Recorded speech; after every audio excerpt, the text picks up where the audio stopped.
नामस्मरणाचा महिमा किती अपरंपार आहे हे शब्दात पूर्ण व्यक्त करणे अशक्य आहे.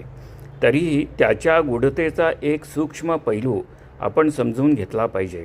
आपण अनेकदा नामस्मरणाकडे साधन म्हणून पाहतो, मोक्षप्राप्तीसाठीचा मार्ग म्हणून. हे निश्चितच सत्य आहे. नामस्मरणाने मुक्ती प्राप्त होते याबद्दल शंका नाही. परंतु इथेच एक विलक्षण अनुभूती आपल्याला भेटते. नामस्मरण हे केवळ साधन नाही, तर तेच अंतिम साध्य आहे. कारण मुक्ती मिळाल्यानंतरही नामस्मरणाची जी माधुर्यपूर्ण गोडी आहे, तो जो अलौकिक आनंद आहे, तो साधकाला पुन्हा पुन्हा त्या अनुभवात रमायला भाग पडतो. म्हणूनच तुकाराम महाराज अत्यंत हृदयस्पर्शी शब्दात म्हणतात, तुका म्हणे गर्भवासी सुखे घालावे आम्हासी. हे किती विलक्षण विधान आहे. पुनर्जन्माची इच्छा का? तर त्या परमेश्वराच्या अखंड नामस्मरणातून मिळणाऱ्या आनंदासाठी. पुनरपी जननम पुनरपी मरणम हे चक्र देखील एक भीतीदायक राहत नाही, ते एक आनंद यात्रा बनते. आता दुसरा महत्त्वाचा अनुभव म्हणजे नामस्मरणाचे नाम आणि रूप या दृष्टिकोनातून आपण असं पाहूया की जेव्हा आपण नामस्मरणाला बसतो तेव्हा मनात असंख्य विचारांची गर्दी होते. काही विचार इतके प्रभावी असतात की ते आपल्या साधनेत अडथळा निर्माण करतात. अशा वेळी निराश होण्याचे कारण नाही. त्या क्षणी आपण स्वतःला आठवण करून द्यायची, मी इतक्या कोटी वेळा नाम घेतले आहे. त्या नामाची अपार शक्ती माझ्या अंतरंगात साठलेली आहे.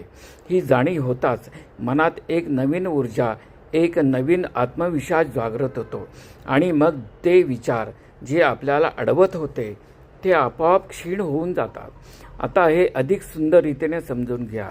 जो बाधक विचार म्हणजे जणू एक वात आहे, तो मी या स्वरूपामध्ये आपल्या मनामध्ये असतो आणि त्याच्याकडे त्रयस्थपणे साक्षीभावाने जर बघितलं तर त्याची राग निर्माण करण्याची, भीती निर्माण करण्याची प्रक्रिया आणि तो जो वेग आहे तो वेग पण आपल्याला जाणवतो. आता नामाचा उपयोग कसा करायचा? तर आपण घेत असलेले नाम म्हणजे एक प्रज्वलित करणारी काडी.